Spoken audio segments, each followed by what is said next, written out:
Rumah berdinding kayu, toiletnya dari karung. Tempat tinggal pedangdut juara DA Asia. Melly Nuryani alias Melly Ili kini tengah ramai diperbincangkan. Hal itu terjadi setelah jemputan Liga Dangdut Indonesia 2020 itu menjuarai The Academy Asia 6 yang benar-benar membanggakan kedua orang tuanya. Keberhasilannya saat ini nyatanya diraih Melly dengan penuh perjuangan. Gadis asal Cianjur, Jawa Barat tersebut diketahui bukan berasal dari keluarga kaya raya.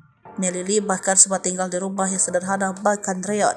Lewat video di kanal YouTube-nya, Melly memperlihatkan rumahnya tersebut. Seperti apa? Berikut rangkum deretan potret rumah Melly Lee di Cianjur. Rumah Melly memang berada di Cianjur, namun jarak rumah gadis berusia 19 tahun itu dari kota Cianjur memakan waktu 6 jam. Jalan yang dilakukan pun tak semuanya di aspal, ada yang masih berupa tanah yang terjal. Rumah Melly terlihat sederhana, dindingnya terbuat dari kayu. Bahkan dinding bagian belakang masih berupa anyaman bambu. Dapur Melly terlihat berlantai tanah. Keluarga Melly pun masih menggunakan tungku tradisional untuk memasak. Di atas tungku tersebut terdapat semacam rak untuk menyimpan kayu bakar.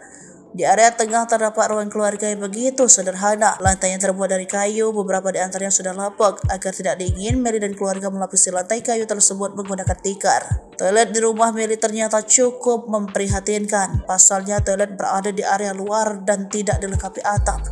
Dinding toilet bahkan hanya terbuat dari anyaman bambu dan karung bekas.